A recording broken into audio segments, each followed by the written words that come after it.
Hello, my name is Juan Davis, Chief Creative Officer at KCT and PBS SoCal, and I am joined by the newsroom of KPCC and LAist on a daily reporter roundup. How is everyone today? Good, thank you. Well, thanks for joining us. Ellie, you've been talking to medical professionals today. What are they telling you about where things are? Yeah, so I've been in touch with ER doctors and nurses who say that ER volume is still down overall as more people are staying at home, but they are seeing COVID patient after COVID patient and more of them being admitted.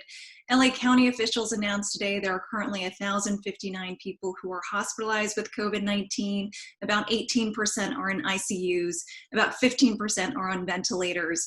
County officials have said that based on modeling, they project there will be enough hospital beds. That's if we maintain current physical distancing efforts.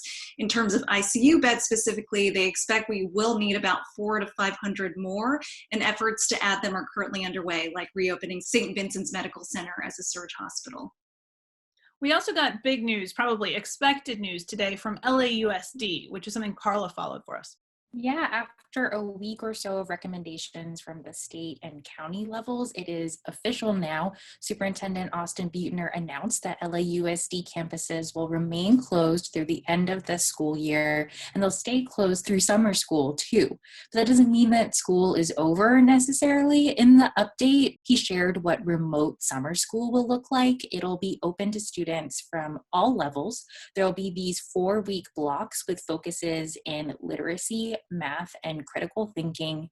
He also talked a little bit about the class of 2020, and for now, the plan is to hold virtual graduation to celebrate their accomplishments. You know, all those kids at home, all those parents working from home or at home with their children means there's a lot fewer people on our roads. And Ryan's been looking at our freeways. That's right.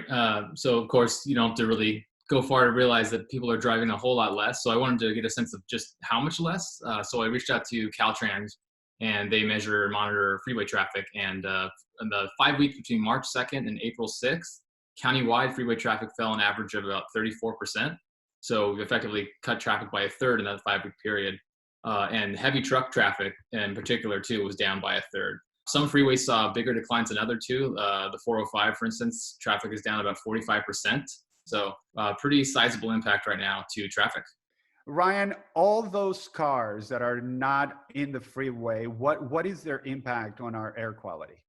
Well, that's sort of tough to determine at this point. Of course, we know that with fewer people on the road, then fewer emissions, and so air quality would you would infer improve. But it's sort of difficult for the researchers to parse that out right now because it's been so rainy lately, and rainy weather and those conditions naturally clean the air as it is. So because we've been sort of dropping off in our traffic and our driving as the rain has come in, it's sort of difficult to understand how much to credit to reduced emissions and how much to credit to that rain. So researchers told me it'll be probably a few more weeks. They'll need sort of kind of a baseline of non-rainy weather to measure it to, and they'll have a better sense of just how much of an impact this is having on air quality and pollution. We also know right now in this moment, there are lots of people who are going hungry, who are looking for food, but we also know that farmers are struggling with too much. The people aren't buying what they were buying at the same levels. Jacob has been looking at for us how tens of millions of pounds of California strawberries might be going to waste. Yeah, I mean, the problem is we're going into the peak of strawberry season, and we're also peaking in terms of coronavirus, we hope.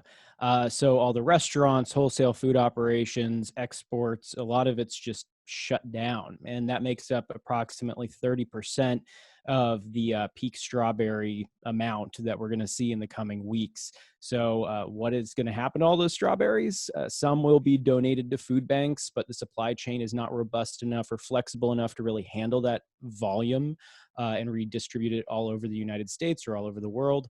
So a lot of it will be turned back into the fields. It'll be made into compost or given away, but it's going to be a lot of strawberries that are going to go bad.